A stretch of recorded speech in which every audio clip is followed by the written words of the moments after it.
ये कहानी फार्मा नाम के एक लड़के की है जो कि नॉर्मल जापान में वर्क किया करता था एक फार्मास्यूटिकल कंपनी के अंदर। पर ओवरवर्क की वजह से उसकी मृत्यु हो जाती है और दूसरी दुनिया में वो रीइंकार्नेट होता है, एक ऐसी दुनिया जिसमें कि मैजिक करना पॉसिबल था। अब वो कैसे इस दुनिया का सबसे ताकतवर इंसान बनता है ये इसमें देखा जाएगा। ये कहानी फार्मा को दिखाते हुए होती है जहाँ पे फार्मा मर चुका था। वो अपनी आंखें खोलता है और अपनी आंखों के आगे एक पिंक हेयर की लड़की दिखता है। उसे देख के वो काफ़ी ज़्यादा हैरान था। वो समझ नहीं पा रहा था कि अभी उसके साथ क्या हुआ। वो तो अपनी दुनिया के अंदर सिर्फ सोया ही था, अचानक से वो एक दूसरी दुनिया में कैसे आ गया।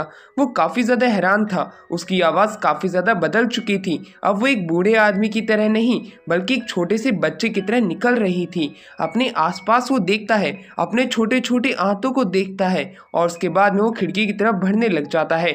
जैसे ही वो विंडोज़ को खोलता है वो अपने सामने एक हरे कलर का मैदान पाता है जिसे देख के वो हैरान था। अब उसे ये यकीन हो चुका था कि अब वो रिइंकार्नेट हुआ एक दूसरी दुनिया के अंदर। वो लड़की इस छोटे लड़के को यंग मास्टर फार्मा कह के बुलाती है, जिससे पूछता है कि आखिरकार फार्मा है कौन।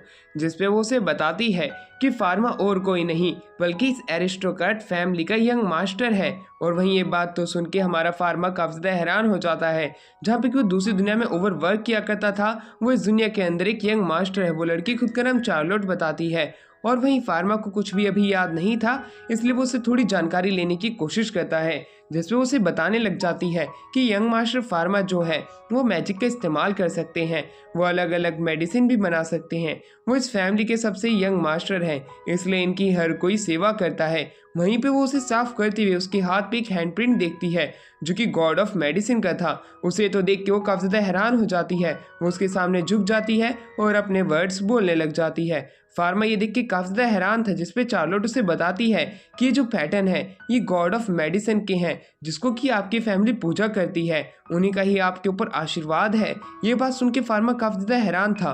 वो उसे और जानकारी निकलवाने की कोशिश करता है, जिसके ऊपर चार्लोट उसे लाइब्रेरी में ले आती है और वहाँ पे लाके वो उसे बताने लग जाती है कि आपकी फैमिली रॉयल फैमिली के लिए मेडिसिन बनाती है। आपके फादर की खुद की एक यूनिवर्सिटी है मेडिसिन के ऊपर। आपका सबसे बड़ा वाला जो भाई है वो दुनिया में घूमता रहता है मेडिसिन के लिए। और वहीं उसके फैमिली में उसकी एक छोटी बहन और उसकी मदर भी हैं। ये बात जान के वो काफ़ी ज़्यादा हैरान था, जहाँ पे कि पिछली दुनिया में सिर्फ वो एक अनाथ था अपनी छोटी बहन के साथ में। इस बार उसके पास एक पूरी फैमिली है। वहीं चार्लोट उसे मैजिक के बारे में बताने लग जाती है।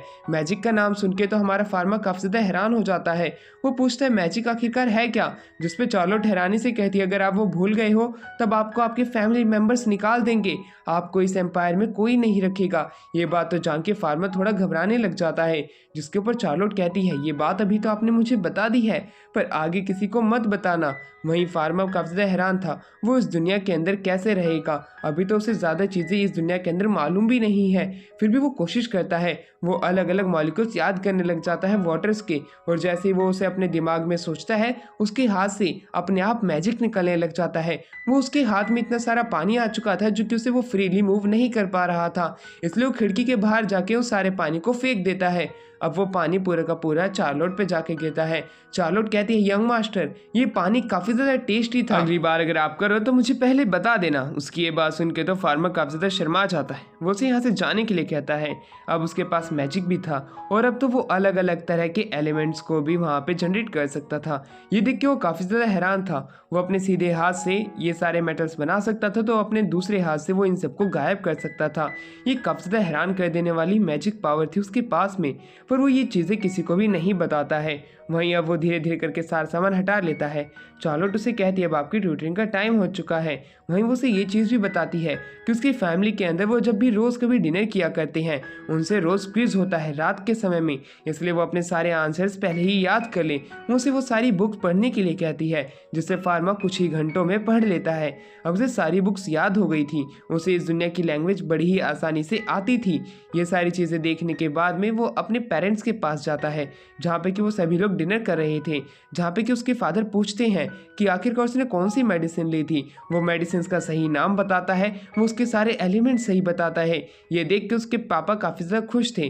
उन्हें ऐसे लग रहा था कि जब उसकी बिजली लगी थी उसके बाद से ही कहीं वो बहुत ही ज़्यादा बेवकूफ़ तो नहीं बन गया होगा। पर इनका ये सब सोचना एक गलत फहमी थी, बल्कि वो पिछली बार से भी ज़्यादा समझदार बन चुका है। इस बात को लेकर वो काफ़ी ज़्यादा खुश थे और वो कल से उसकी मैजिक क्लास जांच शुरू करवा देते हैं, जहाँ पे एलेनोर नाम की एक लड़की आती है जिसकी उम्र 20 साल के आसपास थी। वो उससे वहाँ पे आती है। अब वहाँ पे हमारा फार्मो से इज्जत से बात कर रहा था। ये देख के वह हैरानी से कहती है ऐसा हो ही नहीं सकता, तुम मुझसे इज्जत से बात करो, मैं यकीन नहीं कर सकती हूँ। जिसके ऊपर फार्मो से बताता है कि बिजली लगने के बाद से फार्मा अब उसे बताता है कि कुछ समय पहले उसके ऊपर एक बिजली गिरी थी, जिसकी वजह से उसकी आधी से ज्यादा याददाश्त तो जा चुकी है। सिर्फ वो लोगों को जानता है और उनके नाम। ये बात तो सुन के एलेनोर जो थी वो उसे कहती है तो कोई बात नहीं, मैं तुम्हें वापस से शुरुआत से मैजिक सिखा सकती हूँ।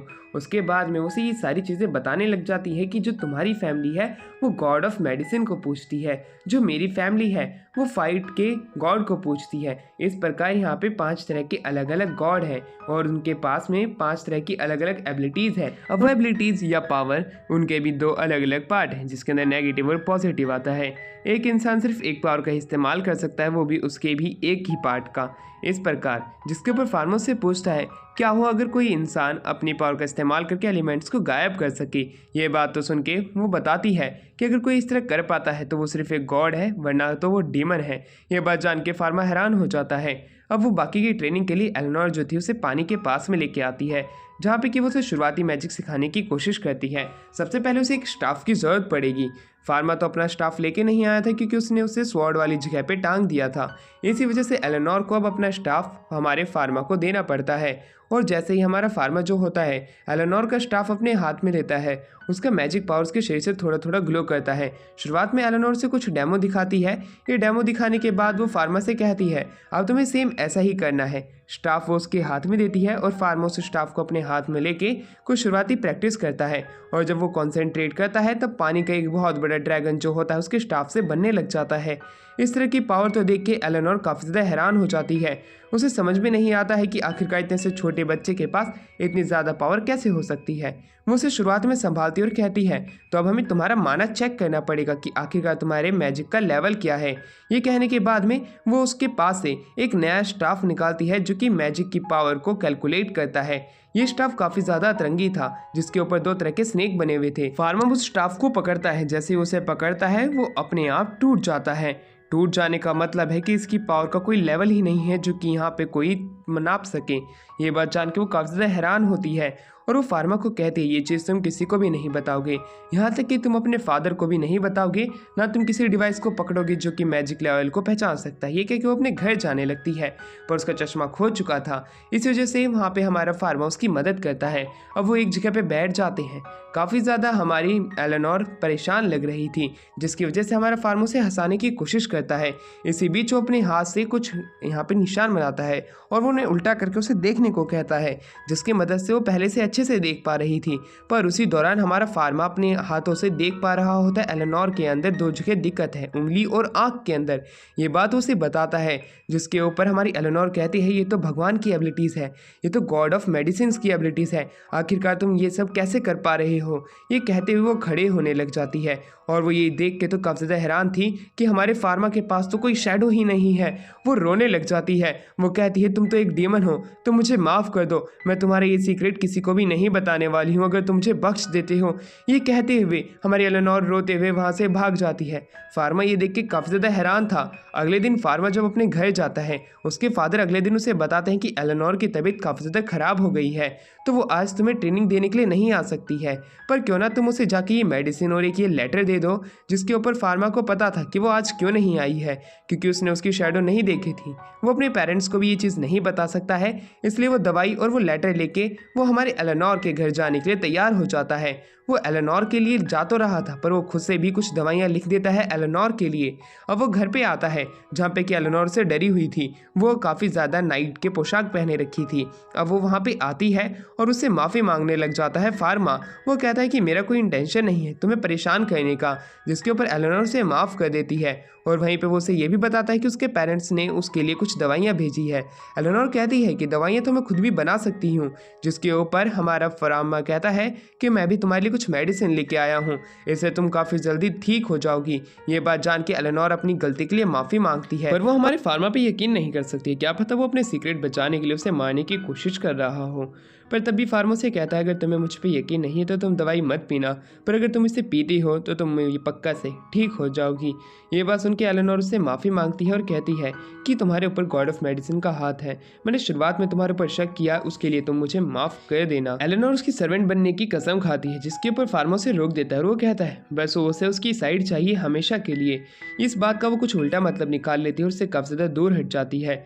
फार्मा भी अपनी गलती को ठीक करता है और उसे कहता है कि बस तुम मेरा साथ दे देना जब भी मुझे कभी जरूरत पड़े, जिस पे एलेनोर मान जाती है। वो इसके पीछे ये रीजन बताता है कि वो गॉड ऑफ मेडिसिन का ही एक पुजारी है और वहीं दूसरी तरफ बाकी के भी गॉड्स हैं और मुझे फाइटिंग के बारे में भी जानना है, जिसके अंदर एलेनोर काफी ज्यादा अच्छी है, इसलिए वो उसकी मदद चाहता है। ये कहते हुए उसे एक बुकेट पकड़ा देता है फूलों का, जो कि वो खरीद के लेके आया था। एलेनोर से काफी ज्यादा इंप्रेस हो जाती है और फार्मा हमारा वहां से चला जाता है। वहीं रात के समय एलेनोर जो थी अपने घर पे उस दवाई के बारे में सोचने लग जाती है और फार्मा के बारे में कहीं इसने इसमें कुछ उल्टा तो नहीं मिला दिया है, पर वो फिर भी उस दवाई को ले लेती है और वो कहती है कि मैं फार्मा की मदद करूंगी अगर मैं ठीक हो जाती हूँ तो। अब अगले दिन अब हमें दिखाया जाता है जहाँ पे कि एलेनोर अपने उसी नाइट के पोशाक में आई हुई होती है। वो कहती है कि ये मैंने इसलिए पहना है कहीं तुम गलती से मुझे ना पीट दो, जिसके ऊपर फार्मा भी मान जाता है। वो अपनी बाकी की ट्रेनिंग के लिए एक आइलैंड के ऊपर जाते हैं। उस आइलैंड के ऊपर सिर्फ हमारा फार्मा और एलेनोर होता है और कोई नहीं। ये बात तो जान के मैं खुद भी हैरान था।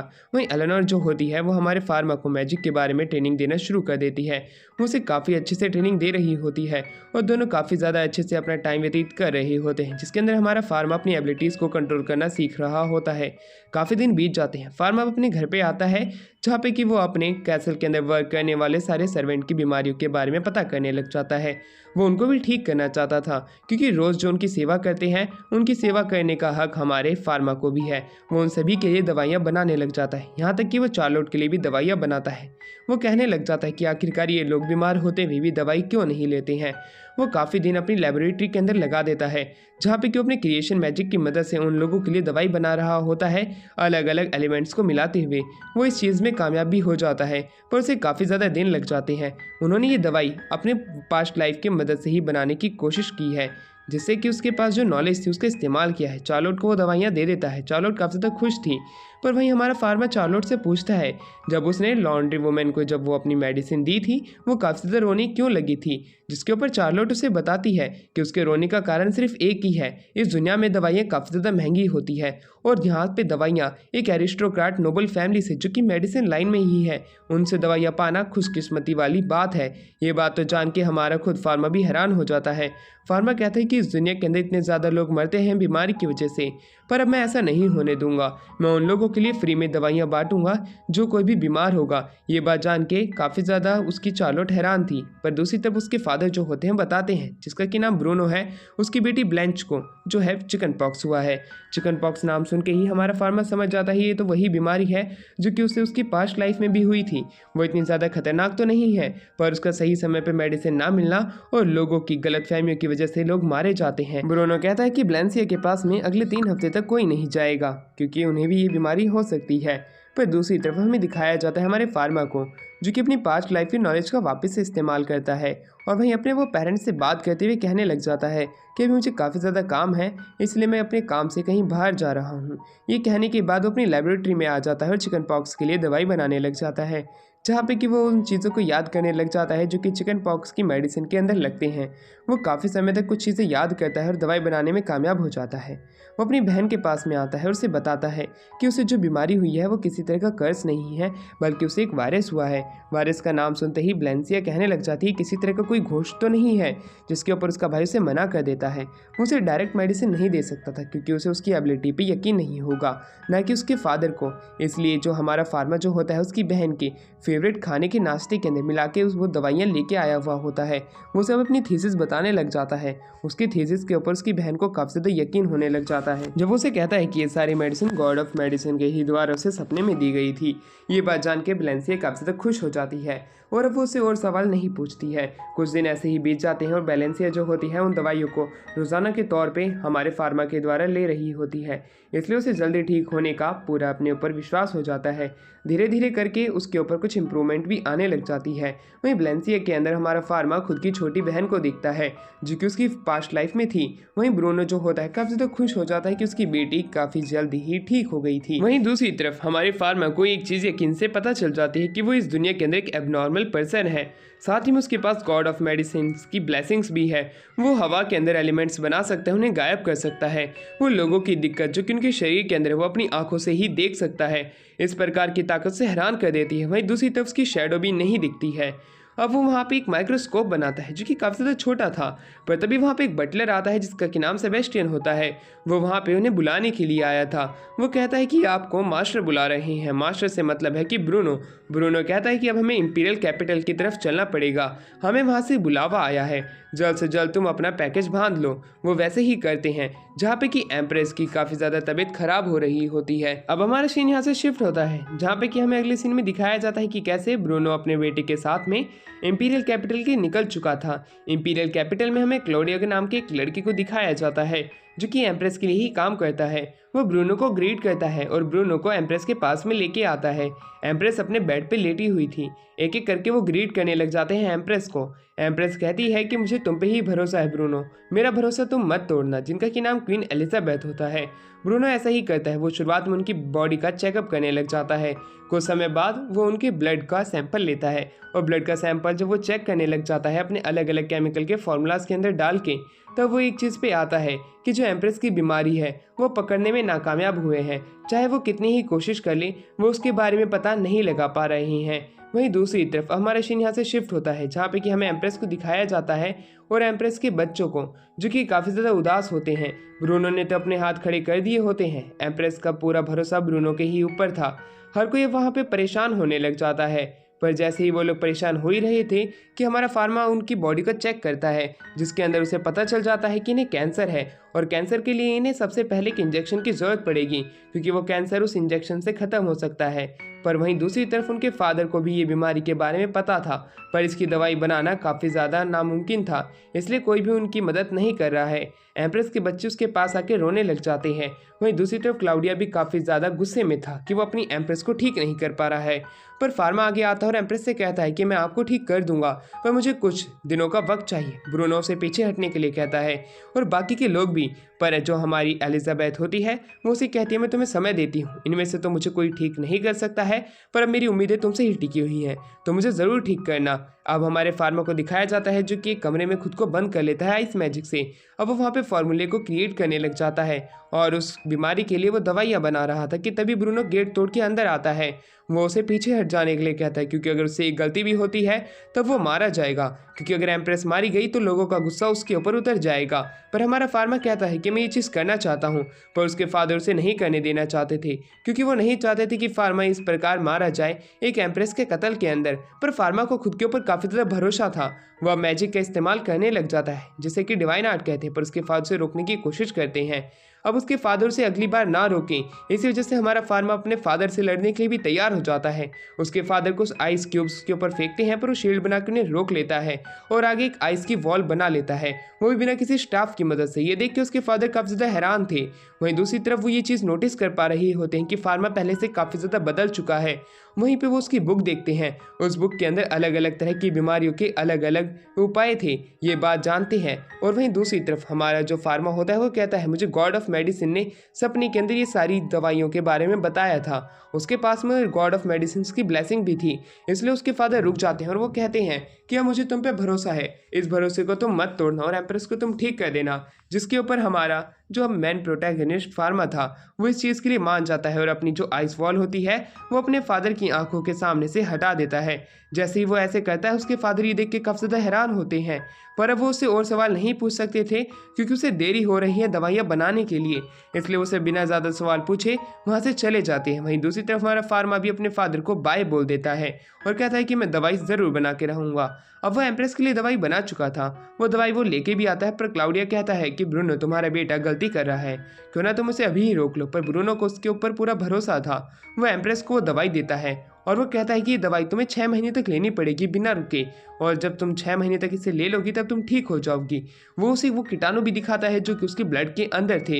ये चीज़ देखने के बाद में एम्प्रेस काफ़ी ज़्यादा हैरान होती है, क्लाउडिया भी, और वो बाकी लोगों को भी ये चीज़ें दिखाता है जो कि एक माइक्रोस्कोप के अंदर थी। और वो ये कहने के बाद में कहता है कि मैंने इसकी दवाई बना तो ली है, पर इस दवाई को तुम्हें देने से पहले मैं तुम सभी लोगों के सामने ये दवाई खुद पीने वाला हूँ, जिससे कि तुम सभी लोगों को मेरे ऊपर भरोसा हो जाएगा, यहाँ तक कि एम्प्रेस को भी। एम्प्रेस कहती है कि तुम आगे प्रोसीड कर सकती हो। ऐसा ही हमारा फार्मा करता है, वो दवाई का एक एक करके सिप पूरा ले लेता है और एम्प्रेस भी अब उस सिप को ले लेती है। वो थोड़ी बहुत ठीक हो जाती है पहले से, और ये सारी चीज़ें बाकी लोगों को वो बताते हैं। सभी लोगों में इस खोज को लेके काफ़ी ज़्यादा हैरानी थी। उसके बाद में वो लोग अपने घर के लिए निकल जाते हैं, जहाँ पे कि ब्रूनो हमारे फार्मा के ऊपर काफ़ी ज़्यादा खुश था। वो कहता है कि तुमने मेरा नाम मिट्टी में नहीं मिलाया है। ये बात कहने के बाद में वो उन सारी चीज़ों को याद करने लग जाते हैं जो कि उन्होंने फार्मा के साथ शुरुआत से ही की थी, जो कि एक स्ट्रिक्ट डैड बन के थी। पर जब से ही उसके ऊपर बिजली लगी थी, उसके ही बाद से उसके दिल में फार्मा के लिए अलग से ही एक सॉफ्ट कॉर्नर पैदा हो गया। वहीं फार्मा की आज की चीज़ से तो वो और भी ज़्यादा खुश थे। इसी के ही साथ में फार्मा जो होता है अपने फादर को एक मेडिसिन देता है जो कि उसकी खांसी को दूर कर सकती है। फार्मा कहता है कि फादर मैं चाहता हूँ कि आप भी ठीक हो जाओ। ये कहने के बाद में वो वहाँ से अलविदा कह देता है, यानी कि वो अपने कमरे की तरफ बढ़ने के लिए निकल जाता है, जहाँ पे कि उसके फादर हमारे फार्मा के इस तरह के एक्ट से काफ़ी ज़्यादा खुश थे। समय के साथ साथ वो एक दूसरे के काफ़ी ज़्यादा क्लोज आ जाते हैं। वो रोज़ाना के तौर पे एक दूसरे से एक ट्रेनिंग सेशन रखते थे, जहाँ पे वो एक दूसरे की थीसिस को एक साथ में डिस्कस किया करते थे और नई नई दवाइयाँ कैसे लेके आ सकते हैं उस बारे में वो बात किया करते थे। जहाँ पे कि उसके फादर कहते हैं जो कि एम्प्रेस को बीमारी हुई थी उसकी दवाइयाँ कब से मार्केट में आ जाएंगी, जिसके ऊपर हमारा फार्मा उन्हें बताता है कि मैंने वो दवाई डिवाइनाइट से बनाई थी और जैसे ही वो मैं नॉर्मल तरीके से बनाना सीख जाऊंगा वो जल्द ही मार्केट में आ जाएगी। ये चीज़ कहने के बाद में वो अलग अलग तरह की दवाइयाँ बनाना शुरू कर देता है। उसका एक सपना वो अपने फादर को बताता है जो कि एक फार्मेसी का खोलने का था। ये बात जानकर उसके फादर काफ़ी ज़्यादा हैरान थे। वो कहते हैं कि तुम ये कर तो सकते पर आखिरकार तुम ये करना क्यों है, जिस पर फार्मा बताता है कि मैं सभी गरीब लोगों का मुफ्त में इलाज करना चाहता हूँ और उन तक अपनी दवाइयाँ पहुँचाना चाहता हूँ। इस तरह के सपने को देख के वो ब्रूनो जो होता है काफ़ी ज़्यादा खुश हो जाता है, जिसके अंदर एम्प्रेस ही मदद कर सकती है। अब एम्प्रेस को भी धीरे धीरे करके काफ़ी ज़्यादा समय होता जा रहा था और अब समय आने ही वाला था जो वो एम्प्रेस को पूरे तरीके से ठीक कर दे, जिसके ऊपर उसके फादर बताते हैं तो तुम एम्प्रेस से उनकी मदद मांग सकती हो क्योंकि उन्हें ठीक करने के ऊपर वह तुम्हें अपना एक अवार्ड भी देंगी, जिसके ऊपर वो काफ़ी ज़्यादा खुश हो जाते हैं। और वहीं पे हमारा जो ब्रूनो होता है हमारे फार्मा की थीसिस को किसी और से कनेक्ट करता है। वहीं दूसरी तरफ हमारा सीन शिफ्ट होता है जहाँ पे कि हमें लॉर्ड नोआ को दिखाया जाता है जो कि एम्प्रेस का ही बेटा है। वो वहाँ पे कहता है तो तुम मेरी मदद से क्या चीज़ मांगने वाले हो? क्या तुम काफ़ी सारी सुंदर सुंदर लड़कियाँ मांगने वाले हो या खूब सारा पैसा मांगने वाले हो? जिसके ऊपर फार्मा कहता है कि मैं ऐसा कुछ भी नहीं मांगने वाला हूँ, मैं बल्कि एक फार्मेसी खोलना चाहता हूँ। ये बात सुनकर वो उस पर गुस्सा था। वो कहता है कि आखिरकार तुम ये चीज़ क्यों करना चाहते हो? जिसके ऊपर वो उसे भी अपनी चीज़ें बता देता है, जिसके अंदर वो गरीब लोगों की मदद करना चाहता है, साथ में ही दुनिया से बीमारी नाम की चीज़ को ही खत्म कर देना चाहता है, जो कि सुनने में काफ़ी ज़्यादा नामुमकिन है। पर दूसरी तरफ एम्प्रेस जो होती है हमारे फार्मा को बुला लेती है। फार्मा जैसे ही वहाँ पे आता है फार्मा उन्हें सारे डोज वापस से दे देता है और ये भी कहता है कि आपको अपनी तबीयत का ध्यान रखना पड़ेगा क्योंकि हमेशा ही दवाइयाँ काम नहीं आएगी। ये सीधा एम्प्रेस को ये चीज़ बताने की कोशिश कर रहा है कि जो लोग आपके पीछे पड़े हैं आपको उनसे बच के रहना पड़ेगा। ये बात एम्प्रेस भी समझ जाती है। एम्प्रेस का शुक्रिया अदा करती हैं ये कहते हुए कि जब उसे ज़िंदगी की कोई आशा नहीं थी तब वो एक रोशनी की तरह आया जिसने कि उसकी जान बचा ली। वो अपने लोगों का ध्यान रखना चाहती है और साथ में वो फार्मा का भी। इस तरह की बात फार्मा सुनने के बाद में वहां से जाने लग जाता है ये कहते हुए कि एम्प्रेस आप अपना ध्यान रखना। और वहीं दूसरी तरफ एम्प्रेस भी कह देती है मैं ऐसा ही करूंगी, मैं सभी लोगों का ध्यान रखूंगी। ये कहने के बाद में हमारा फार्मा वहां से निकल जाता है गेट से, ये कहते हुए कि मैं भी एक समय मौत के दरवाजे से निकल के आया था जैसे कि आप भी आए हों। कुछ महीने ऐसे ही बीत जाते हैं। अब ब्रूनो को एम्प्रेस बुलाती है। एम्प्रेस अब अपने थ्रोन पे बैठ चुकी थी, यानी कि उसने अपनी गद्दी वापस से संभाल ली होती है। ब्रूनो के और उसके बेटे को बुलाने का यहाँ पे सिर्फ एक ही वजह है, वो उनको गिफ्ट देना चाहती है, यानी कि एक रिवॉर्ड उसे ठीक करने के लिए। सबसे पहले तो फार्मा के फादर को एक पूरी की पूरी टेरिटरी दे देती है जिसके अंदर की मेडिसिनल हर्ब उगाई जाती हैं। इस तरह की टेरिटरी पाके ब्रूनो काफी ज्यादा खुश होता है। वहीं दूसरी तरफ अब एम्प्रेस जो होती है जो कि एलिजाबेथ है, अब वो वहाँ पे फार्मा को बुलाती है। फार्मा अपना नाम सुन के काफी ज्यादा हैरान था। वो फार्मा को एक रॉयल मेडिसिन डॉक्टर बना देती है, यानी कि वो एक रॉयल डॉक्टर बन चुका है। ये बात तो जान के हर एक बंदा वहाँ पे हैरान होता है, यहाँ तक कि हमारा फार्मा भी। फार्मा को अब ये भी अथॉरिटी मिल जाती है कि अब वो खुद की फार्मेसी खोल सकता है, वो भी कैपिटल के अंदर हो चाहे बाहर हो, उसे रोकने वाला कोई नहीं होगा। अब वहीं दूसरी तरफ हमें कुछ आर्किटेक्चर्स को दिखाया जाता है जो कि वहाँ पे आए हुए थे फार्मा की मदद करने के लिए, एम्प्रेस के हुक्म के लिए। फार्मा उनकी बातों का अच्छे से जवाब नहीं दे पा रहा था, इसलिए वो यहाँ से जाने की बात करने लग जाते हैं। पर एलेनोर के सही समय पे आ जाने की वजह से ये मामला थोड़ा सुलटा लिया जाता है। एलेनोर जैसे ही वहाँ पे आती है वो उन्हें हमारी फार्मेसी के बारे में बताने लग जाती है कि कैसे वो बनेगी, किस तरह का उसका स्ट्रक्चर होगा। कुछ समय बीत जाते हैं और वो फार्मेसी पूरे तरीके से बन जाती है, जहाँ पे आर्किटेक्चर इस काम के लिए काफ़ी ज़्यादा खुश था कि उसने फार्मा की मदद की। फार्मा की मदद करके हर एक वो बंदा खुश था क्योंकि उन्होंने एम्प्रेस की मदद की थी। अब वो वहाँ से चले जाते हैं। एलेनोर अब वहाँ पे फार्मा से इस फार्मेसी की नाम पूछती है, जिसके ऊपर फार्मा कहता है क्यों ना हम इसे पैरेलल वर्ल्ड फार्मेसी का नाम दे। ये बात तो सुन के एलेनोर काफ़ी ज़्यादा खुश होती है क्योंकि नाम से कुछ फ़र्क नहीं पड़ता है, उसके अंदर की दवाइयों के ऊपर पड़ता है। पर तभी वहाँ पे एक मोटू राम आ जाता है। मोटू राम आके वहाँ पे उनसे पूछने लग जाता है कि आखिरकार वो यहाँ पे क्या करने वाले हैं, जिसका कि नाम वेरॉन होता है। वेरॉन की ये बात सुन के हमारा फार्मा जो होता है वो कहता है कि हम यहाँ पे दवाई सेल करेंगे, जिसके ऊपर वेरॉन कहता है तुम्हारी शक्ल से तो लगता है सिर्फ तुम कैंडी बेच सकते हो। जिसके ऊपर फार्मा कोई जवाब नहीं देता है क्योंकि वो इस बेइज्जती के लिए किसी बड़े को अपमानित नहीं करना चाहता था। पर दूसरी तरफ एलेनोर जो होती है, जो कि उम्र में खुद भी उसी के ही बराबर है लगभग, तो वो उसे डांटने लग जाती है, कहते हुए कि आखिरकार तुम यहाँ पे आके किसी और को डिमोटिवेट कैसे कर सकते हो।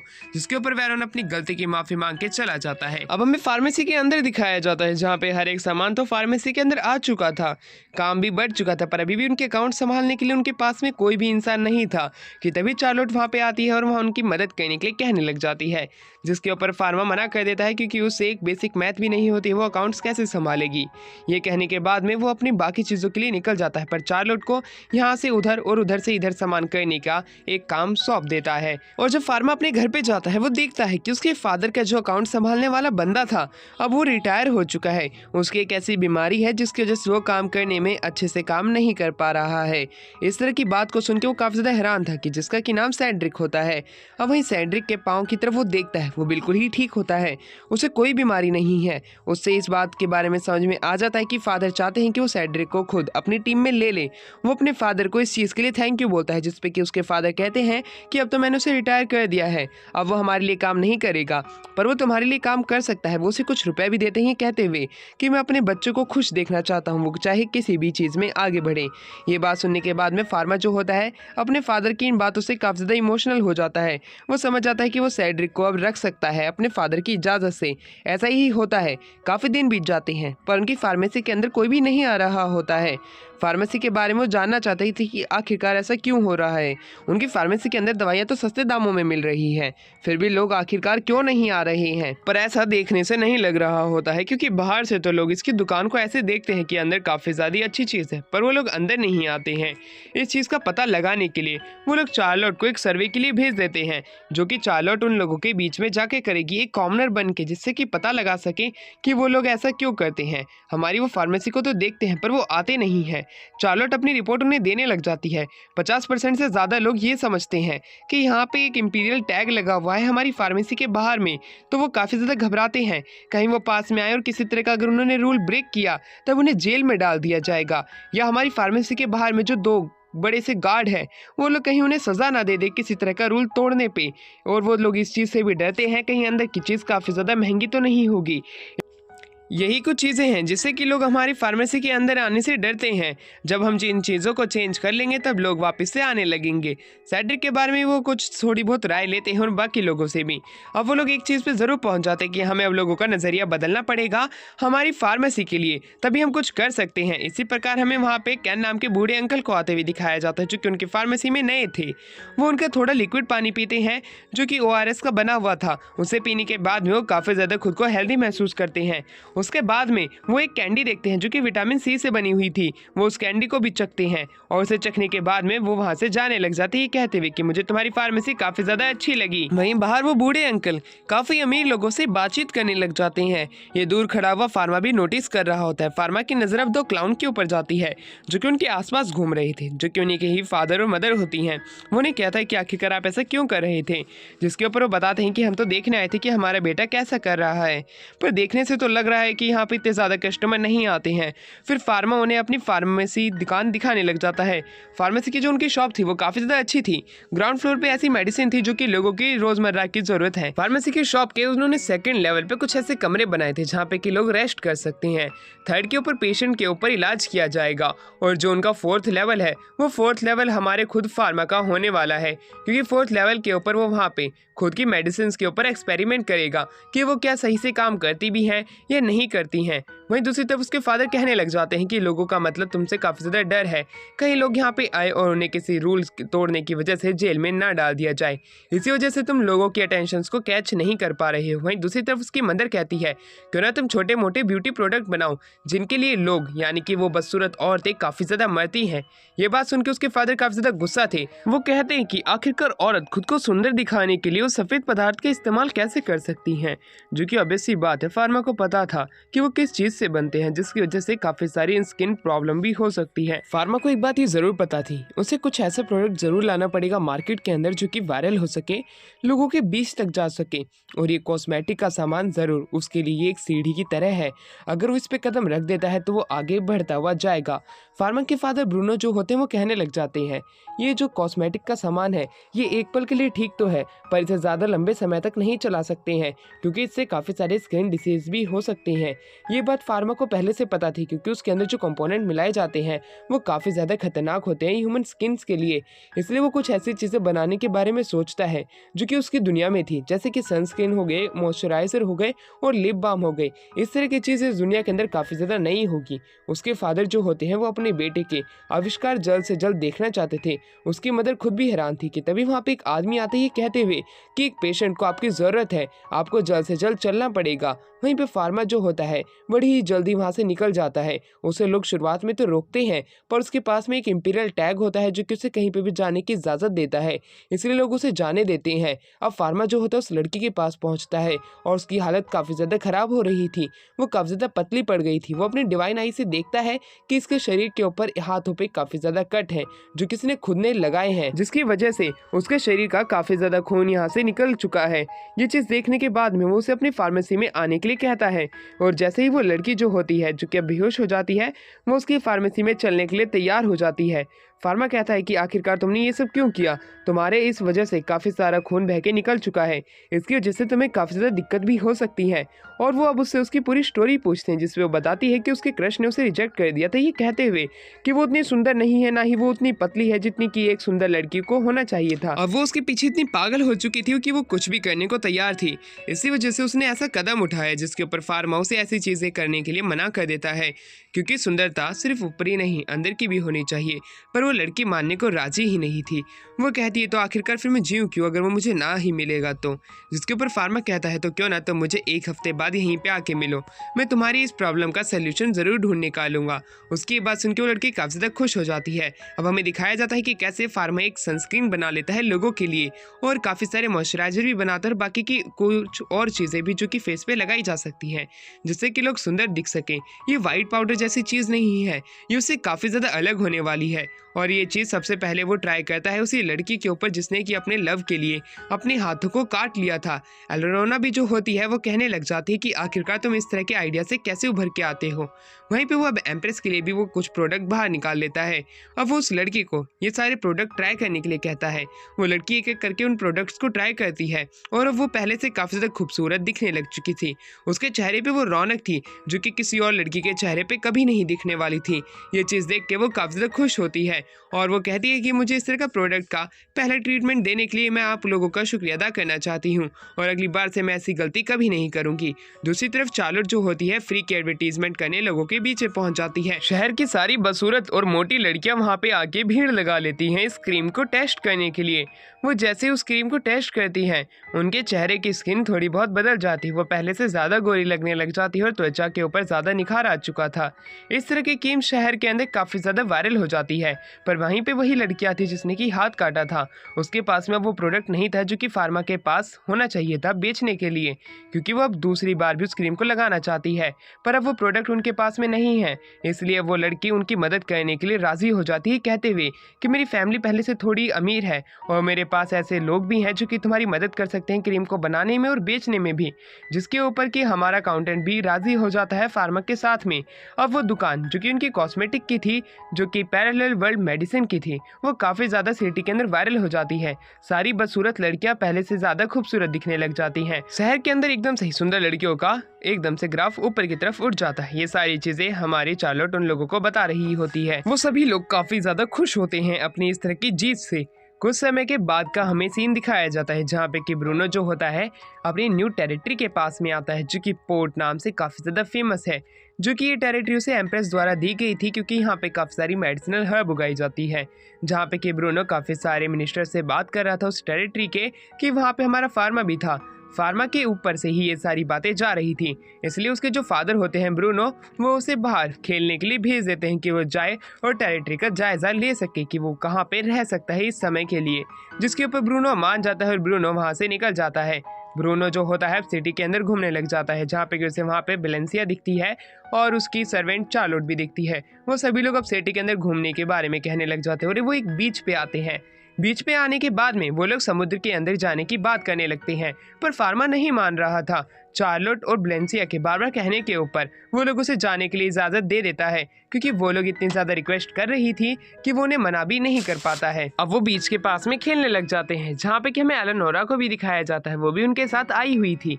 अब वहीं पे हमारा फार्मा कहने लग जाता है कहीं एलेनोरा भी तो समुद्र के अंदर जाने की कोशिश नहीं कर रही है, जिसपे वो कहती है मैं तो जाने वाली हूँ, क्या तुम भी आने वाले हो? ये बात सुन के फार्मा काफ़ी ज़्यादा हैरान था।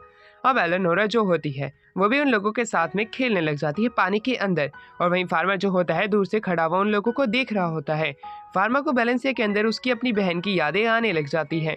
उसे उसके अंदर उसकी परछाई दिखाई दे रही थी क्योंकि वो भी बीच में काफी ज्यादा खेला करते थे। पर वहीं दूसरी तरफ समुद्र के अंदर बेलेंसिया जो होती है वहाँ पे पानी के अंदर डूब रही होती है। वो जोर जोर से फार्मा का नाम पुकारती है। फार्मा को अपनी बहन का नाम सुनाई दे जाता है।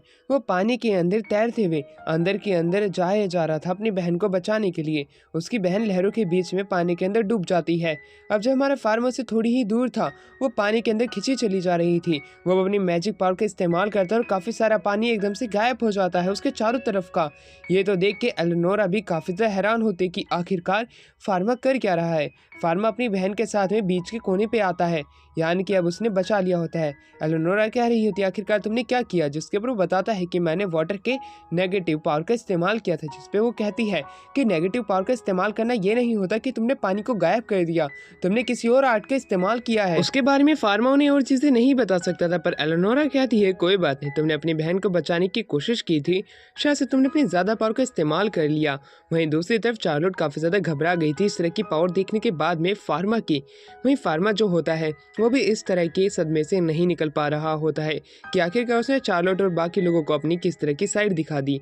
इस बार फार्मा उन्हें मना कर देता है कि मैं इस तरह के मैजिक का इस्तेमाल नहीं करूँगा, जिस पर चार्लोट कहती है नहीं, मैं उस बात पर काफ़ी ज़्यादा हैरान नहीं थी, बल्कि मैं इस बात पर थी कि आपने आखिरकार इस तरह की मैजिक पावर का इस्तेमाल कैसे किया, जो कि काफ़ी ज़्यादा अमेजिंग थी। एक ही साथ में इतने सारे पानी को हवा में ही गायब कर देना, ये चीज़ें काफ़ी ज़्यादा हैरान कर देने वाली थी। पर दूसरी तरफ फार्मा के ऊपर तो एक दूसरी प्रॉब्लम हवा की तरह मंडरा रही होती है, क्योंकि उसके इस तरह की मैजिक पावर को इस्तेमाल करते हुए होली टेम्पल के कुछ लोगों ने देख लिया था और अब वो लोग उस लड़के के पीछे पड़ जाते हैं। वहाँ पे एक ऑर्डर पास होता है कि इस लड़के को हमें खत्म करना पड़ेगा, वरना हमें इसे यहाँ पे लाना पड़ेगा। उसके बाद में ही हम देख सकते हैं कि अब हमें उसके साथ क्या करना है। ये ऑर्डर पास हो जाता है तो दूसरी तरफ हमें दिखाया जाता है कि कैसे होली टेम्पल का जो उस समय का लीडर होता है वो उस बच्चे को खत्म करने का ऑर्डर पास कर चुका होता है। तो दूसरी तरफ हमें सिटी में दिखाया जाता है जहाँ पे कि पैरेलल वर्ल्ड की फार्मेसी काफी ज्यादा वायरल हो जाती है। अब देश के हर कोने से उसकी फार्मेसी के अंदर काफी जगह से लोग आ रहे थे। दो हुडीड पर्सन बात करने लग जाते हैं। उनके पास जैसे ही फार्मा चाहता है वो उसे एक अगली लुक देते हैं आइस के साथ में और वो वहाँ से चले जाते हैं। ये चीज़ काफ़ी ज़्यादा हैरान कर देने वाली थी। एलेनोर ये सारी बात फार्मा से बात कर रही थी कि तभी उन्हें पता चलता है कि वो दोनों शायद से कोई चोर होंगे, पर दूसरी तरफ उनके ड्रेसिंग सेंस से लग नहीं रहा था। पर जैसे ही वापस से बात कर ही रहे थे कि बाहर की तरफ नाइट जो है वो अपनी ड्यूटी चेंज कर रहे थे कि तभी वहाँ पे एक घोड़ा भागते हुए आ रहा होता है जिसके पास में कैरेज था। वो उनकी फार्मा कंपनी के अंदर घुस जाता है, यानी कि उस शॉप के अंदर। ब्रूनो को जब ये बात पता चलती है कि उसकी बेटे की शॉप के अंदर किसी ने इस तरह का घोड़ा भेजा है, वो काफ़ी ज़्यादा गुस्से में था और इस केस को खुद इन्वेस्टिगेट करने की बात करता है। वहीं दूसरी तरफ हमें दिखाया जाता है कि कैसे ब्रूनो काफ़ी ज़्यादा गुस्सा था, कहता है जिसने भी किया होगा मेरे बेटे की कसम उसे मैं ख़त्म कर दूंगा। वहीं फार्मा जो होता है वो अपनी शॉप की तरफ बढ़ने लग जाता है। जैसे ही वो अपनी शॉप की तरफ बढ़ रहा होता है उससे आसपास के लोगों से पता चलता है कि हमारी फार्मा की दुकान के अंदर इतने ज़्यादा नुकसान तो नहीं हुआ है, पर हाँ उसकी वजह से हमें काफ़ी ज़्यादा टाइम तो लग जाएगा हमारी इस फार्मेसी की शॉप को ठीक करने में। कि तभी हमें दिखाया जाता है कि वहाँ पे काफ़ी सारी दवाइयाँ जो थी जो कि काफ़ी ज़्यादा इंपॉर्टेंट थी उसे इनके कॉस्मेटिक शॉप के अंदर भेज दिया गया है, जो कि उन्हीं औरतों के लिए थी जो कि सुंदर बनना चाहती थी। इस बात से फार्मा काफी ज़्यादा खुश था कि हाँ, हमारी इंपॉर्टेंट दवाइयाँ सेफ है और जो बाकी की बची हुई दवाइयाँ उन्हें हम कैसे न कैसे बना लेंगे।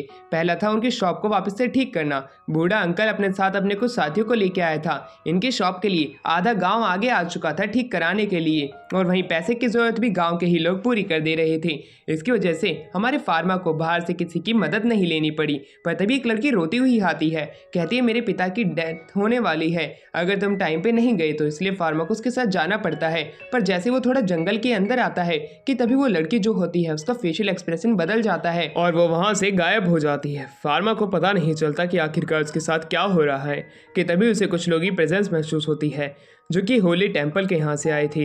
होली टेम्पल के वहाँ से आया हुआ वो लीडर कहने लग जाता है कि तुमने हमारे डिवाइन आर्ट की जगह डिमोनिक आर्ट का इस्तेमाल किया है, तुम्हें खत्म होना पड़ेगा, तुम एक डीमन हो। होली नाइट से उसे पता चल जाता है कि आखिरकार ये है कौन। ये होली टेम्पल के ही कुछ लोग हैं जो कि यहाँ पे उन सारे लोगों को ख़त्म कर देते हैं जो कि डिवाइन आर्ट का गलत इस्तेमाल करते हैं या बुरे कामों के लिए। इन्हें इस काम के लिए रखा गया है। यही एम्पायर के अंदर एम्प्रेस और एम्परर को चुनने का काम करते हैं, यानी कि यही किंगडम के अंदर रूलर बैठाने का काम करते हैं।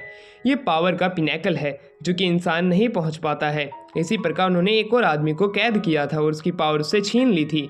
उस बंदे का नाम सैलमॉन होता है जो कि होली टेम्पल के लिए काम करता है। होली टेम्पल के लिए काम करता है और इसे यही पास मिला होता है कि उसे यहाँ पे आके इसे ख़त्म करना पड़ेगा, वरना इसे बंदी बना के ले जाना पड़ेगा।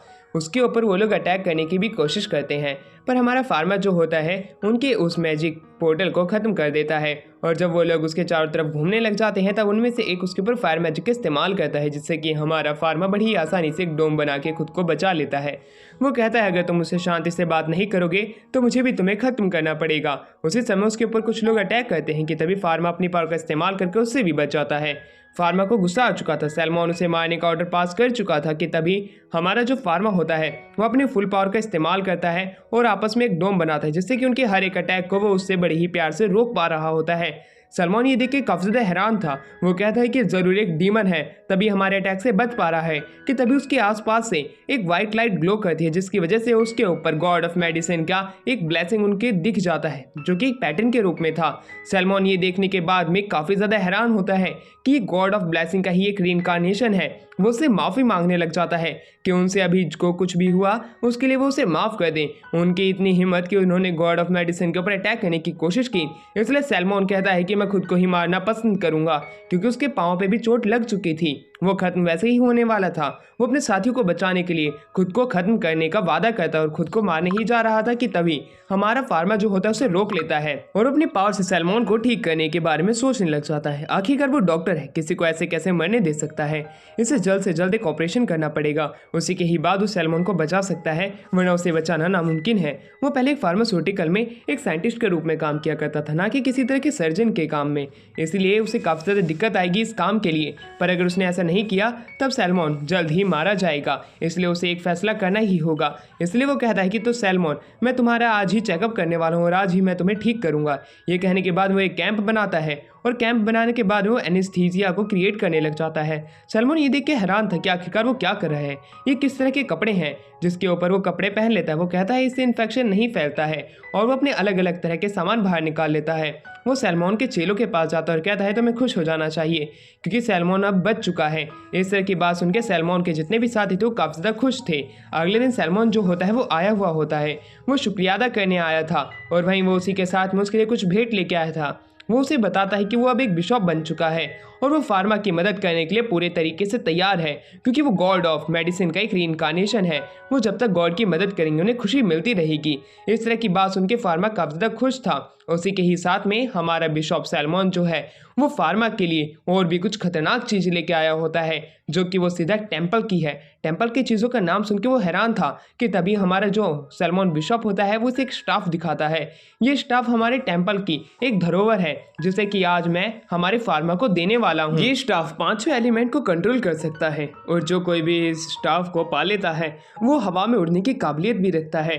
इस तरह की बात सुन के हमारा फार्मर काफ़ी ज़्यादा हैरान था, पर बिशप उसे बताते हैं कि इसे सबसे पहले आपको मास्टर चुनना पड़ेगा। वो स्टाफ जो होता है फार्मर को अपना मास्टर चुन लेता है।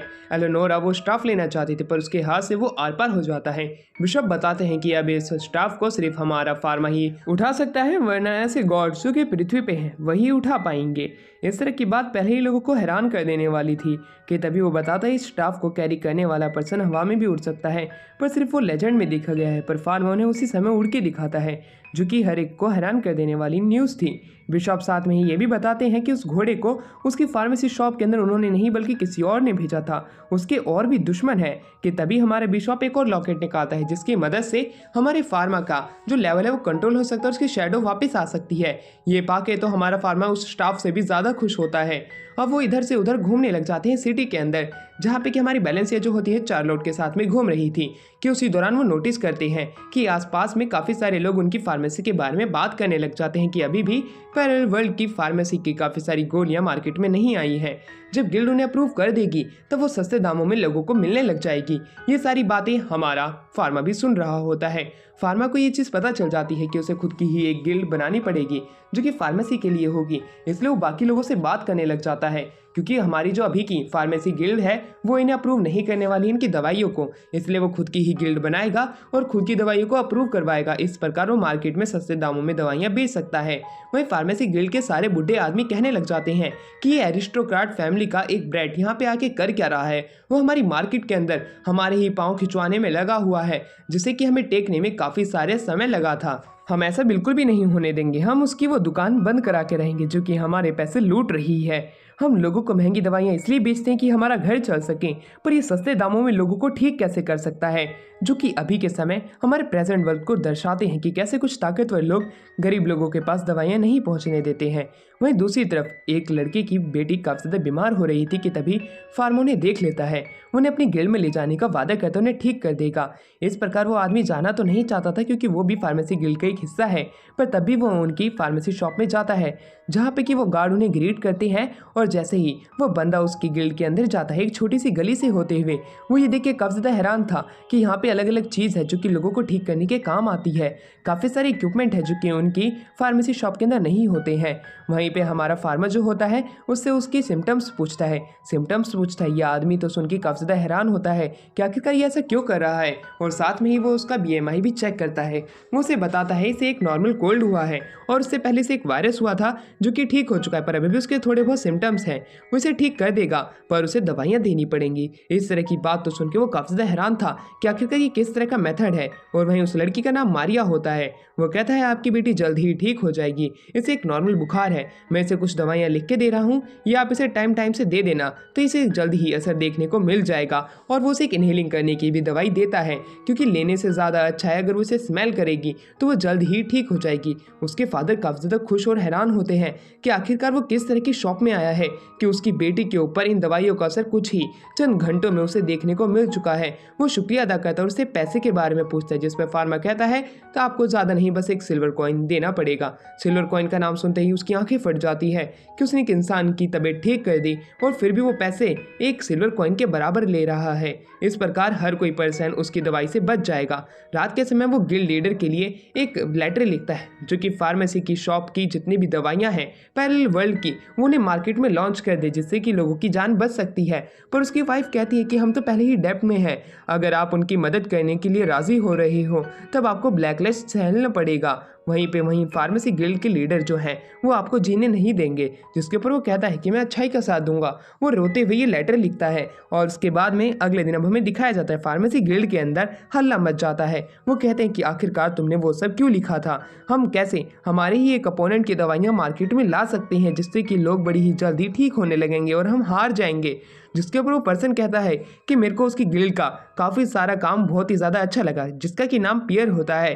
पियर जो होता है वो कहता है कि हमें उनका साथ देना चाहिए, ना कि उनका इस तरह तिरस्कार करना चाहिए। उनके मेथड हमारे मेथड से काफ़ी ज़्यादा अच्छे हैं, वो लोगों की मदद कर सकते हैं इस प्रकार उन्हें ज़िंदा रखने में। पर वहीं पे हमारा जो बुढ़ा मास्टर होता है गिल्ड का, वो कहता है कि अगर वो मार्केट में आ जाते हैं तब हमारा धंधा चौपट हो जाएगा। तुम्हें भी अगर उनके साथ जाना है तो उनके साथ तुम भी डूब मरो, मैं इनके इस गिल्ड को कभी भी आगे नहीं नहीं आने दूंगा, चाहे उनकी दवाई हो चाहे उनका मेथड हो। हम हमारे पूर्वज का किया हुआ ही काम आगे बढ़ाते रहेंगे, न कि किसी और ब्रैड का जो कि हमारी फील्ड में आके हमसे ही आगे निकलता जा रहा है। हमें क्या पता कब वो एरिस्टोक्रेट फैमिली अपने पाँव पीछे खींच ले और हम लोगों को इस दलदल में फंसा के रखें। अगर हमने उसकी वजह से दवाई सस्ती कर दी और एरिस्टोक्रेट फैमिली पीछे हट गई, तब हमारा धंधा चौपट हो जाएगा। इस तरह की बात जो कि सिर्फ फायदे की सुन के उसका दिमाग पक जाता है। फार्मा शाम के समय घूम रहा था कि तभी वो उसकी शॉप को देखता है जो कि टूट चुकी थी, जो कि गिल्ड के खिलाफ जाने से हुआ था। इस तरह की निराशा को लेकर वो रोने लग जाता है। फार्मा तभी अपना हाथ आगे बढ़ाता है, ये कहते हुए मैं तुम्हारी मदद करूंगा, मेरी एक और फार्मेसी गिल्ड वापस से लॉन्च होने वाली, तुम उसका ध्यान रखना। उसके बाद में वो उसे अपनी ही गिल्ड में लेके जाता है। गिल्ड वैसे ही क्रिएट हो चुकी थी और फार्मा की काफ़ी सारी शॉप्स और भी खुलने लग जाती है सिटी के अंदर, जिसके अंदर एक काम मारिया के फादर को सौंपा गया है। मारिया के फादर जैसे ही गेट को खोलते हैं, मारिया उन्हें कहती है आपकी शॉप बहुत आगे बढ़ेगी। वो गेट खोलते ही काफ़ी सारे लोग उसके सामने भीड़ लगाए हुए थे दवाई लेने के लिए। वहीं दूसरी तरफ हमें कैमस की लाइफ के बारे में बताया जाता है, जो कि हमारे फार्मा की ही तरह एक और डॉक्टर था, पर उसके मेथड काफ़ी ज़्यादा क्रूल थे। वो लोगों के ऊपर एक्सपेरिमेंट करना शुरू कर दिया था। इसी वजह से ब्रूनो को उसको कैद करना पड़ा और होली टेम्पल की मदद से उसके डिवाइन आर्ट्स को उन्हें सील करना पड़ा। केमिस्ट तो चाहता था कि लोगों को खत्म कर दिया जाए, क्योंकि जीवन और मौत उनके हाथ में नहीं है। जिसे मरना होगा वो उसी समय मारा जाएगा। वो अलग अलग पॉइजन्स के मिक्सचर बनाते, इसलिए ब्रूनो को उसे खत्म करना पड़ा। वहीं उसे ये सारे सपने आ रहे थे। वो ये सारी बात फार्मा को बताना चाहता था, पर फार्मा की कम उम्र थी इस तरह के सच को झेलने के लिए, इसलिए वो इसे ये सारी चीज़ें नहीं बताता है जो कि उसके साथ बीती है।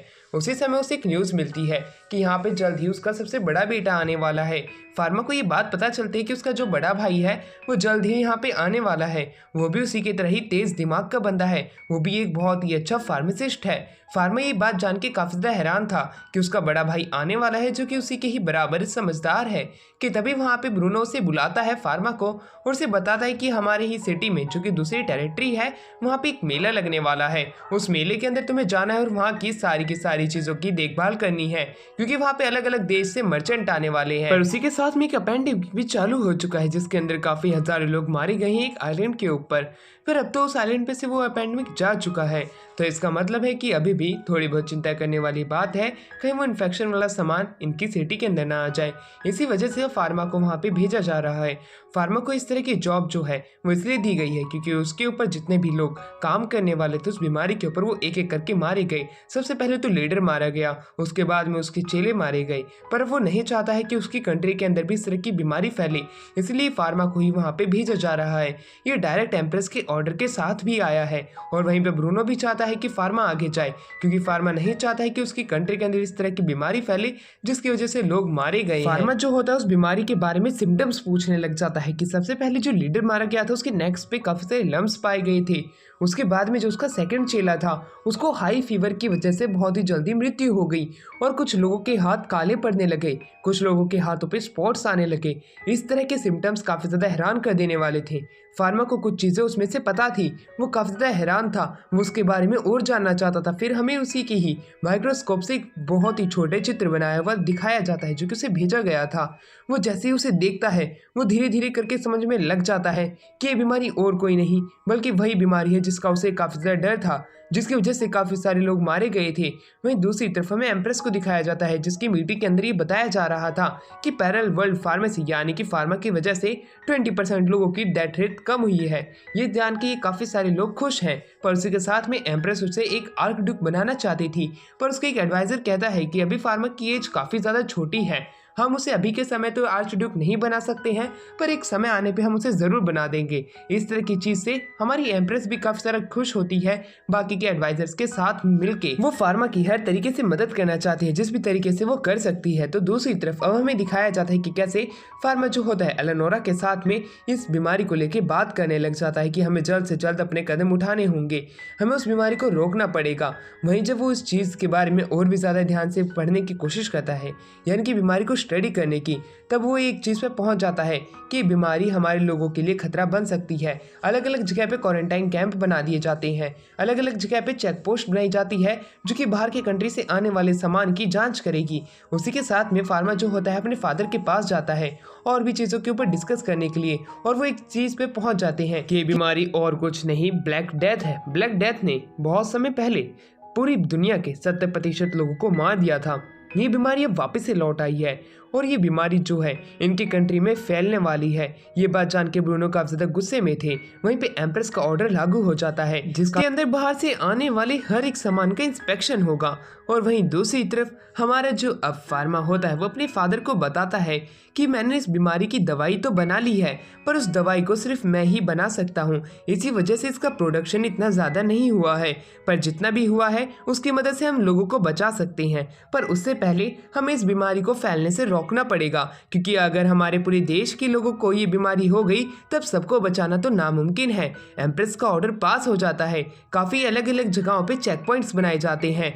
वहीं दूसरी तरफ एम्प्रेस ये भी कहती है फार्मा को किसी भी चीज़ की जरूरत पड़ेगी तब एम्पायर उसकी पूरी मदद करेगा। साथ ही में वहीं पे हमारा जो फार्मा होता है एक नया माइक्रोस्कोप बना है जिसकी वजह से उन्हें उन बैक्टीरिया से भरी हुई चीज़ें या वायरस से भरी हुई चीज़ों को डायरेक्टली छूना नहीं पड़ेगा, उनकी ज़िंदगी बच सकती है। ये चीज़ देख के अकाउंटेंट काफ़ी ज़्यादा खुश होता है। फार्मा कहने लग जाता है हमें जल्द से जल्द इस वायरस की जड़ तक जाना पड़ेगा और इसके लिए दवाइयाँ अच्छे से बनानी पड़ेगी। एम्प्रेस जो होती है अपने बाकी एडवाइजर्स को बुलाती है। होली टेम्पल भी अपने लोगों को भेज देता है जिसकी मदद से लोगों को जल्दी से जल्दी प्यूरीफाई किया जा सके। वहीं पर उस टेम्पल के काफ़ी सारे लोग निकल चुके थे। एम्प्रेस कहने लग जाती है हमारे जो ये मेला लगने वाला है उस टेरिटरी के अंदर उसे कुछ समय के लिए रोक दिए जाए और जो शिप अभी आ रही हैं उन्हें एक जगह पे एकत्रित किया जाए जिससे कि वो वायरस ना फैले दूसरे देश से आने की वजह से। फार्मा जो होता है एलेनोर के साथ में निकल जाता है। चार्लोट उसे विश करती है कि उसका ये टास्क अच्छे से हो जाए।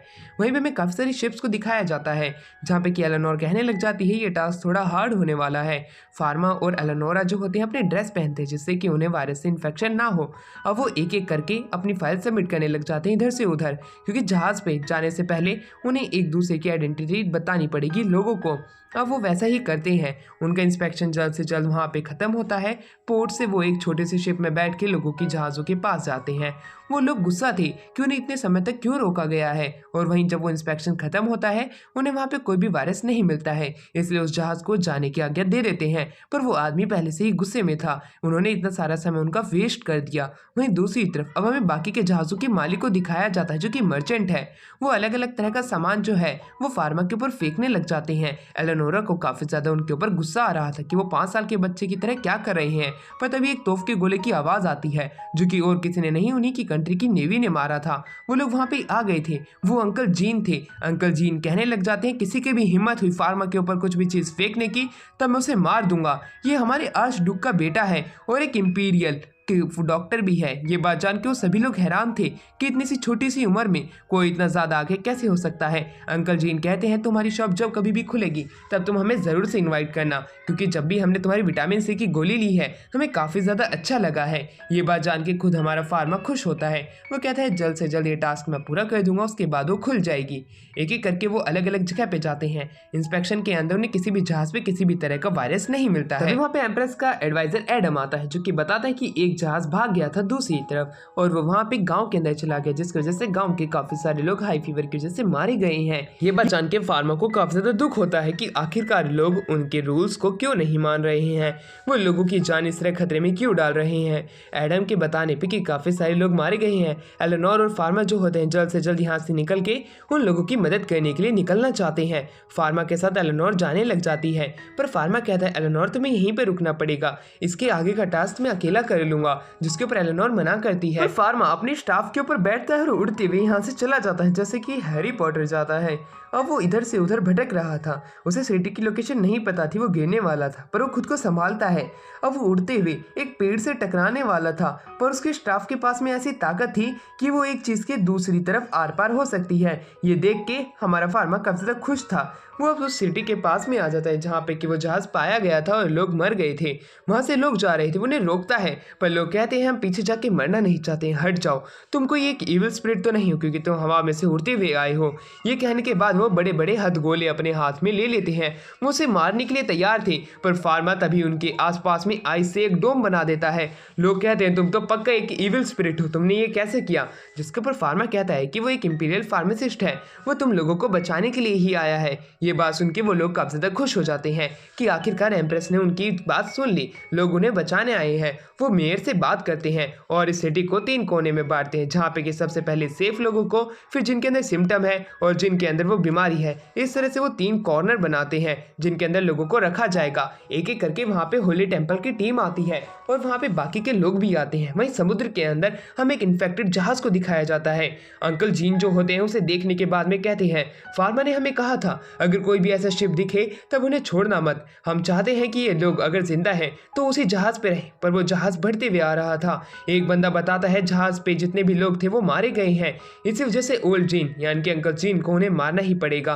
अंकल जीन नहीं चाहते थे कि वो इस प्रकार लोगों को मारे, पर वो ये ऑर्डर पास कर देते हैं कि इनकी जहाज को हथगोले से उड़ा दो। वहीं उसे फार्मा की बात याद आने लग जाती है कि फार्मा काफी सारे लोगों को बचाना चाहता है, पर शायद से लोग ही नहीं बचना चाहते हैं।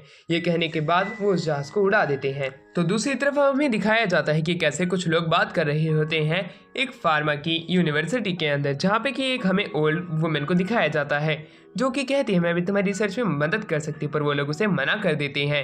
फिर उनका नाम है ब्लैक मोल्ड बताया जाता है। ब्लैक मोल्ड जो होती हैं वो अलग अलग तरह के बैक्टीरिया के ऊपर रिसर्च करती हुई आ रही हैं, जिसे कि फंड यहाँ के ही इंपीरियल पैलेस देता है। पर शायद से वो रिटायर होने वाली है क्योंकि उनकी जो थ्योरी है अभी तक सच नहीं हुई है। ये बात तो सुन के हमारी खुद ब्लैक मोल्ड भी काफ़ी ज़्यादा दुखी रहती थी कि आखिरकार लोग उसकी थ्योरीज के ऊपर क्यों नहीं आ रहे हैं। कि तभी वहाँ पे एक स्टूडेंट आके कहते हैं कि आपको डीन बुला रहे हैं। डीन और कोई नहीं बल्कि ब्रूनो ही होते हैं। वहीं दूसरी तरफ हमारा फार्मा जो होता है लोगों को ठीक करने की जगह पे पहुंच चुका होता है।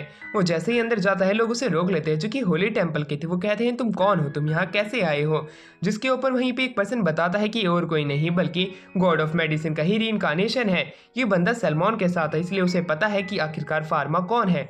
फार्मा जो होता है अपनी डिवाइन आई का मदद से काफी सारे लोगों को देखने लग जाता है कि कौन कितना बीमार है, किसको क्या बीमारी है। उसी के साथ में ही वो अपने स्टाफ की मदद से लोगों की हीलिंग एबिलिटीज को काफी ज्यादा तेज कर रहा था, जिसकी मदद से वो लोगों को जल्द से जल्द ठीक कर सके। वो उनमें से नोटिस कर पाता है कि काफी सारे लोग हाथों हाथ ठीक हो गए हैं। वहीं दूसरी तरफ एक आदमी को सिर्फ एक कोल्ड है, जिसकी वजह से उसे यहाँ पे लाया गया था, इसलिए वो उसे अपने घर जाने के लिए कह देते हैं, पर उसे कुछ समय तक क्वारंटाइन रहना पड़ेगा। उसके ये स्टाफ से वो काफी ज्यादा लोगों की मदद तो कर पा रहा था, पर तब भी कुछ लोग उसके हाथों से मारे जाते हैं, यानी कि उन्हें नहीं बचा पाता है। उसे काफी ज्यादा दुखी महसूस हो रहा था कि वो सभी लोगों की जान नहीं बचा पाएगा, पर वो जितनों की भी बचा रहा है वो अपनी पूरी कोशिश कर रहा होता है। सारे के सारे होली टेम्पल के लोग खुश होते हैं। इस प्रकार हर कोई बंदा अपना जो काम है वो अच्छे से निभा रहा होता है। एलेनोरा पर दूसरी तरफ दुखी होती है। वो कहने लग जाती है कि मैं किसी भी तरीके से फार्मा की मदद नहीं कर पाती हूँ। पर तभी उसी का ही एक साथी जो होती है वो कहने लग जाती है कि फार्मा चाहे कितना ही ताकतवर हो, वो कितने ही एलिमेंट्स को अपने हाथ से क्रिएट कर सकता हो, चाहे वो स्टाफ की मदद से लोगों को ठीक कर सकता हो, पर सबसे ज्यादा जहाज तुमने ही चेक किए थे जिनके अंदर वायरस नहीं है। फार्मा भी अकेला इतना सब कुछ नहीं कर पाता। ये सारी बातें सच थी। फार्मा खुद भी इस चीज पे यकीन करता है कि एलेनोरा ने ही उसकी मदद की है। वहीं एलेनोरा भी खुश होती है। तो दूसरी तरफ ब्रूनो जो होता है अपने बेटे की मदद के लिए काफी खुश था। वहीं वहाँ पे वो ओल्ड मोल्ड को कहने लग जाता है कि तुमने जितने भी बैक्टीरिया के ऊपर रिसर्च किए थे उनके अंदर से तुम्हें एक चीज बाहर निकालनी है।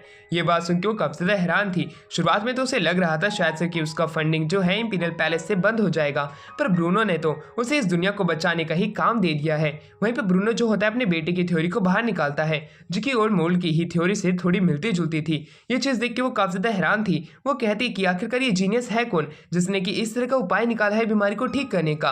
वहीं ब्रूनो जो होता है अपने बेटे का नाम साफ साफ नहीं ले सकता था, इसलिए वो कहता है ये सिर्फ एक सीक्रेट है, क्या तुम्हें इस पे काम करना है? जिसमें ओल्ड मोल्ड जो होती है अपने बुढ़ापे का नाम लेने लग जाती है कि शायद से वो नहीं कर पाएगी, पर ब्रूनो के कहने पे वो मान जाती है। वो अपनी पूरी ताकत लगा देगी इस चीज को पूरा करने के लिए। और वहीं ओल्ड मोल्ड की इस तरह की बात को सुन के ब्रूनो भी काफी ज्यादा खुश होता है और इस काम के लिए उसे एक पूरी की पूरी नई रिसर्च टीम दे देता है, साथ में उसे फंडिंग भी देता है। वहीं पे ओल्ड मोल्ड ये बात सुन के काफी ज्यादा खुश होती है। दूसरी तरफ हमें दिखाया जाता है कि फार्मा ने काफी सारे लोगों को बचा लिया होता है गांव के, पर तब भी वो कुछ लोगों को नहीं बचा पाता है। वहां का मेयर जो होता है वो ब्रूनो को शुक्रिया अदा करता है, पर फार्मा दुखी था कि वो कुछ लोगों को नहीं बचा पाया, जिसके ऊपर मेयर कहता है इसमें तुम्हारी कोई गलती नहीं है। और वहीं फार्मा जो होता है उन सभी लोगों को कहता है कि तुम लोग ठीक तो हो गए हो, पर तुम्हें कुछ समय यहीं रुकना पड़ेगा। बाहर से अगर कोई भी जानवर आता है तो तुम उसे उसी समय मार देना, उसे अपने पास मत आने देना। ये कह के अब वो इंपीरियल सिटी की तरफ बढ़ जाता है, क्योंकि इंपीरियल सिटी की तरफ एक जहाज जा रहा था।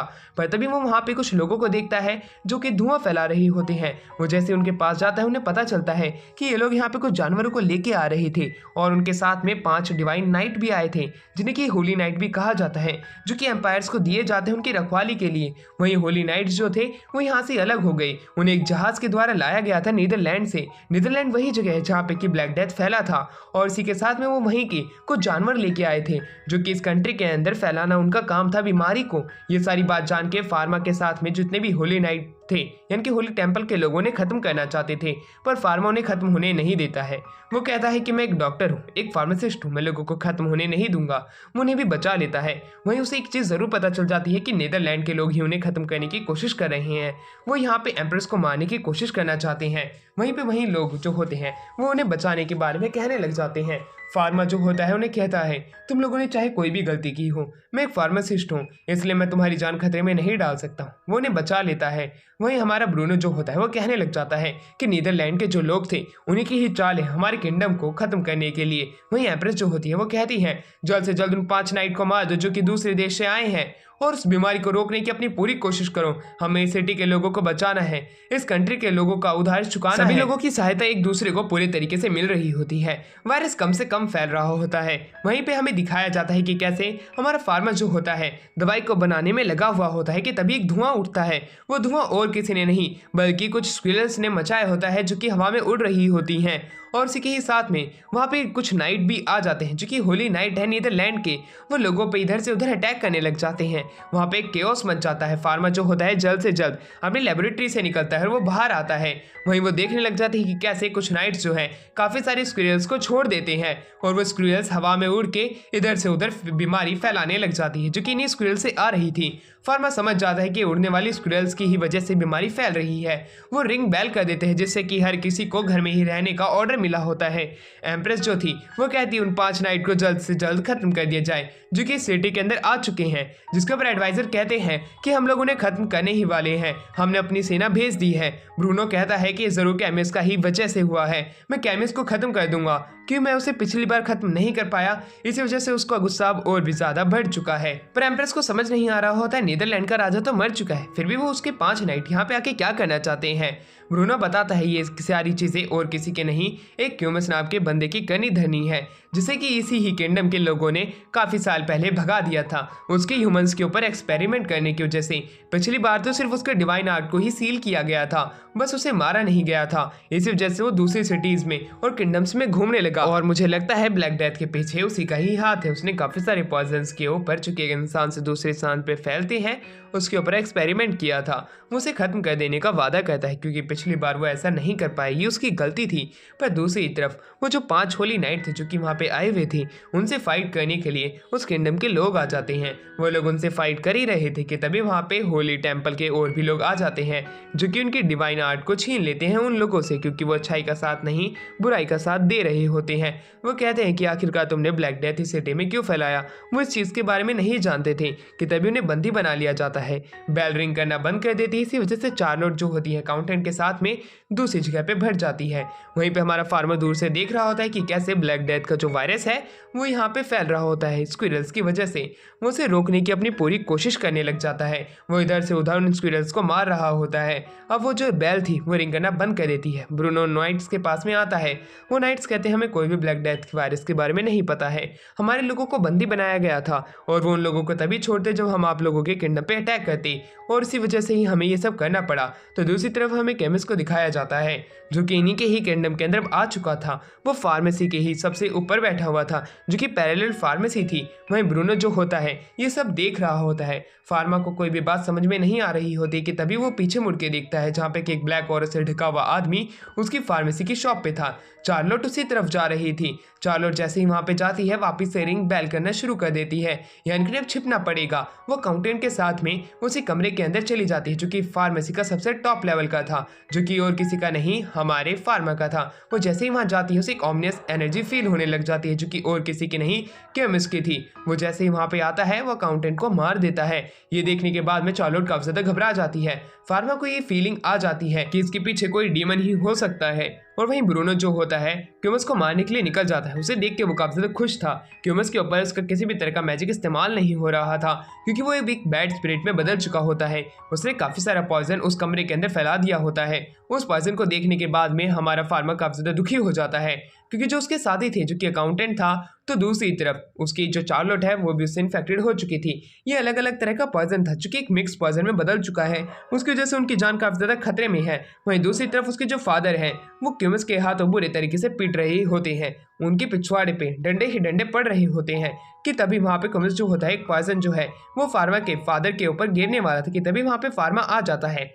फार्मा को देखने के बाद में क्यूमस कहने लग जाता है, तुम मुझे ताकतवर लगती हो, क्यों ना तुम मेरा साथ दो इस जेनोसाइड के अंदर। जिसके ऊपर फार्मा से मना कर देता और खिंचा के एक मुक्का उसके शरीर के ऊपर मारता है, ये कहते हुए कि तुम्हें क्या लगता है कि मैं बुराई का साथ देने वाला हूँ। मुझे ये ताकत इसलिए मिली है कि मैं लोगों की जान बचा सकूं, मैं तुम्हारा साथ नहीं देने वाला हूँ। ये कह के वो उसके एक खतरनाक मुक्का मारता है और वो बिल्डिंग के बाहर पहुंच जाता है। उसके बाद में वो अपने स्टाफ का इस्तेमाल करता है और उसके ऊपर वो टेक देता है, जिसकी वजह से वो बैड स्पिरिट जो होती है वहां से चली जाती है। और वहां पे एक बहुत ही बड़ा प्यूरिफिकेशन होता है स्टाफ की मदद से और पूरी सिटी के अंदर काफी सारा वहां पे माना फैलने लग जाता है, जिसकी वजह से ब्लैक डेथ खत्म हो जाता है और इसके साथ में सारे लोग जितने भी इन्फेक्टेड थे वो ठीक होने लग जाते हैं। एक एक करके ये सारी बीमारी पूरी तरीके से खत्म हो जाती है। चार्लोट जो है वो हमारे फार्मा को गले लगाती है। जब लोग ठीक ही हो रहे थे, लोगों में खुशी और उल्लास का ही एक माहौल छा गया था। हमारा फार्मा अलग अलग बीमारियों के लिए अलग अलग दवाइयाँ बनाता है। हर किसी को वो दवाइयाँ भेजने लग जाता है जिससे कि लोग जल्द से जल्द ठीक हो सके, चाहे वो उसका दुश्मन गिल्ड मास्टर ही क्यों ना हो फार्मास्यूटिकल का। वहीं दूसरी तरफ एम्प्रेस जो होती है आर्च डुक का टाइटल जो है हमारे फार्मा को दे देती है। अगर आपने हमारी वीडियो यहाँ तक देखी है तब मैं आशा करता हूँ कि आप इसे लाइक करेंगे और हमारे चैनल को याद से ज़रूर सब्सक्राइब करेंगे, क्योंकि इसी की ही वजह से हमें वो मोटिवेशन मिलता है जिससे कि हम आप तक अपनी वीडियो ला सकते हैं।